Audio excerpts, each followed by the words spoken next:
जय हिंद जय बिहार। आज हम लोग सीखेंगे कि सूर्य उदय से पहले हमें सूर्य कैसे दिख जाता है तथा सूर्य अस्त के बाद भी हमें सूर्य कैसे दिखता है, तथा साथ ही साथ ये भी हम सीखेंगे कि घर में रखी बाल्टी की वास्तविक जो तली है वह ऊपर उठी हुई प्रतीत क्यों होती है। साथ ही साथ ये भी हम देखेंगे कि तारे आखिर क्यों टिमटिमाते हैं। इसी प्रकार के महत्वपूर्ण घटनाओं प्रकृति में जो होती है उसे हम समझेंगे आखिर क्या कारण है इसका। तो आइए हम लोग आज प्रारंभ करते हैं। अपवर्तन को समझते हैं। जब प्रकाश की आपतित किरण एक पारदर्शक माध्यम से दूसरे पारदर्शक माध्यम में लंबवत पड़ती है तो सीधे गमन कर जाती है, एवं जब तिरछी पड़ती है तो वह अपनी मूल दिशा से विचलित हो जाती है। प्रकाश के इसी घटना को हम प्रकाश का अपवर्तन कहते हैं। आइए हम लोग इसे जानने से पहले हम लोग देख लेते हैं कि आखिर माध्यम क्या है, माध्यम किसे कहते हैं। तो माध्यम जिसमें प्रकाश गमन करता हो उसे हम माध्यम कहते हैं। प्रकाश निर्वात में भी गमन कर सकता है और प्रकाश विभिन्न प्रकार के माध्यमों में गमन कर सकता है। जैसे कि प्रकाश कांच में गमन किया तो कांच प्रकाश के लिए माध्यम हुआ। प्रकाश वायु में गमन किया तो प्रकाश के लिए वायु भी एक माध्यम हुआ। इसी प्रकार से जब जिस भी पारदर्शक वस्तु या सतह पे प्रकाश गमन करती है तो उसे हम माध्यम कहते हैं। तो गमन के आधार पे माध्यम दो प्रकार के होते हैं, एक प्रकाशतः सघन माध्यम और दूसरा प्रकाशतः विरल माध्यम।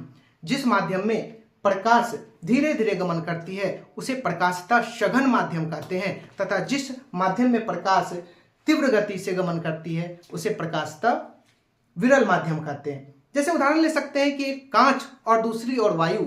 तो कांच में प्रकाश धीरे धीरे चलेगी और वायु में प्रकाश तीव्र गति से चलेगी।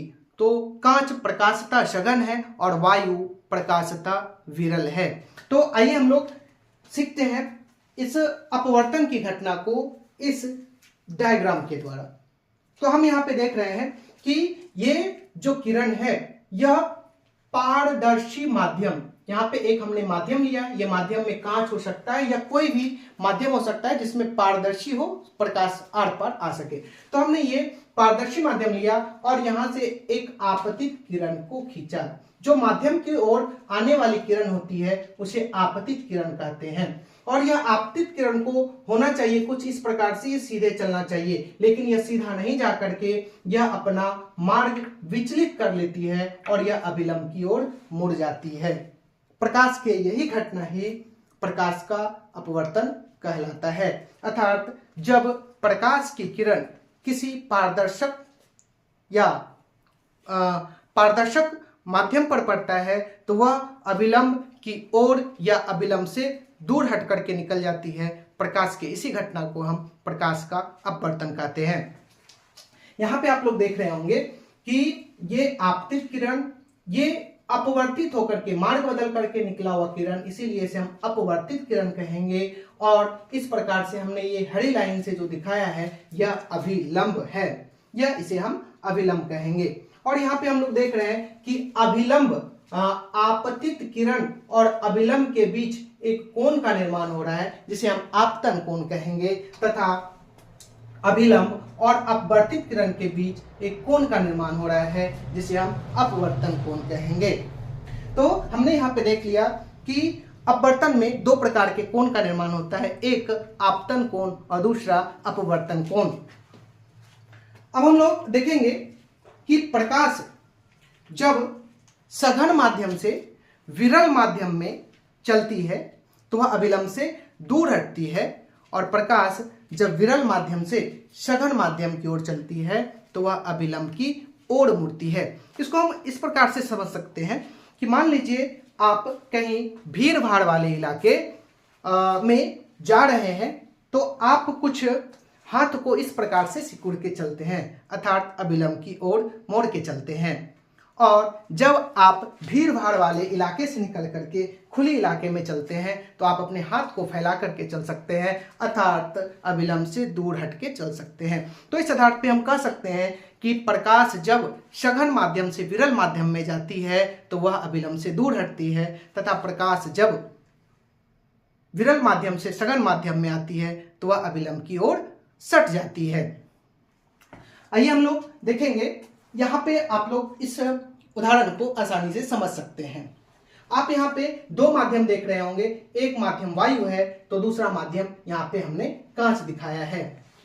तो जैसा कि आप जान चुके हैं कि वायु एक प्रकाशतः विरल माध्यम है तथा कांच एक प्रकाशतः सघन माध्यम है। जब प्रकाश की किरण विरल माध्यम से सघन माध्यम में प्रवेश करती है तो यह अभिलंब, ये आप इधर से ना जाकर के अभिलंब की ओर मुड़ जाती है और यह सघन माध्यम में चलने लगती है। और जैसे ही प्रकाश इस सघन माध्यम से बाहर अर्थात वायु अर्थात विरल माध्यम में निकलती है तो फिर वही घटना होती है, जब प्रकाश सघन माध्यम से विरल माध्यम में आती है तो ये अभिलंब, हमने यहाँ पे ये अभिलंब खींचा है, अभिलंब से दूर हट जाती है।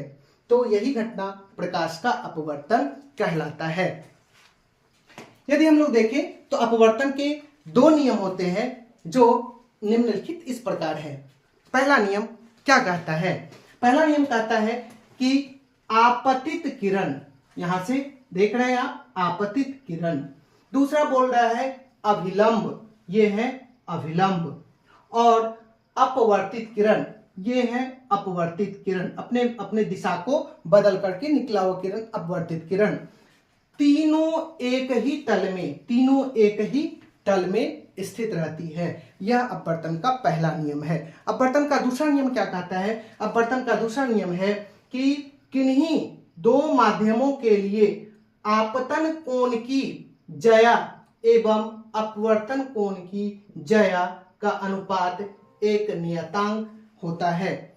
जया का तात्पर्य है साइन से, अर्थात हम कहेंगे कि आपतन कोण की जया और अपवर्तन कोण की जया का अनुपात एक नियतांक होता है।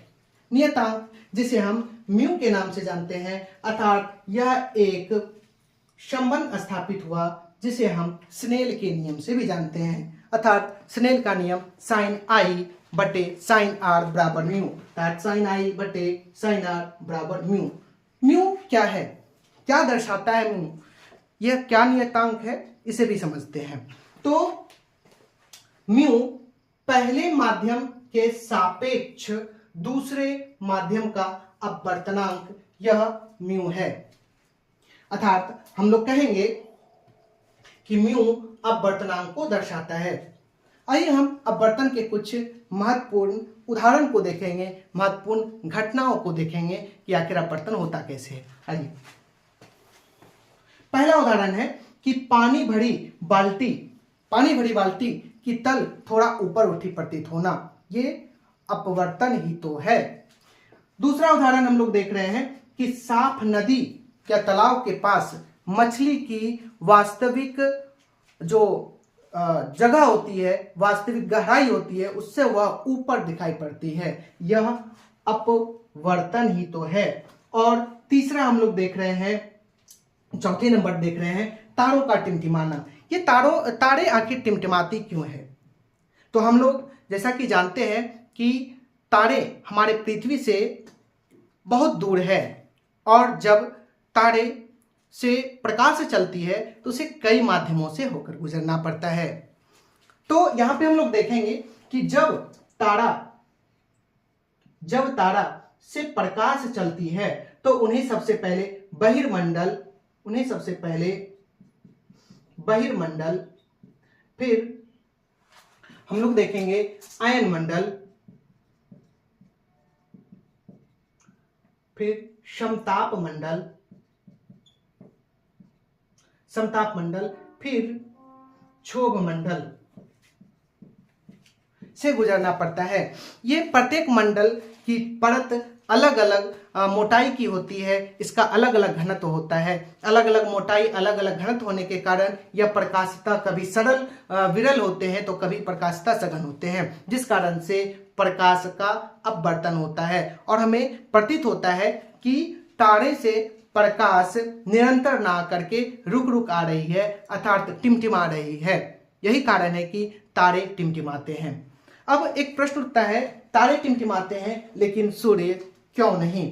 तो सूर्य हमारे पृथ्वी से 15 करोड़ किलोमीटर दूर है, जो कि तारे की अपेक्षा बहुत ही नजदीक है। इस कारण से सूर्य के प्रकाश का अपवर्तन नहीं हो पाता है, जबकि तारों के प्रकाश का अपवर्तन बहुत अधिक हो पाता है, इसलिए तारे टिमटिमाते हैं। आगे हम लोग देखेंगे कि सूर्य उदय से पहले हम जिस सूर्य का दर्शन करते हैं वो आभासी सूर्य होता है, तथा सूर्य अस्त के बाद भी जो सूर्य हमें दिखाई पड़ता है वह आभासी सूर्य होता है। इसे हम कुछ उदाहरण के माध्यम से भी समझ सकते हैं। मान लीजिए ये आपके पास एक बाल्टी है और इस बाल्टी में यहाँ सिक्के रखे हुए हैं और यहाँ एक प्रेक्षक के आंख है। जब इस सिक्के से अर्थात पानी में रखे सिक्के से प्रकाश चलती है तो ये किस माध्यम में चल रही है?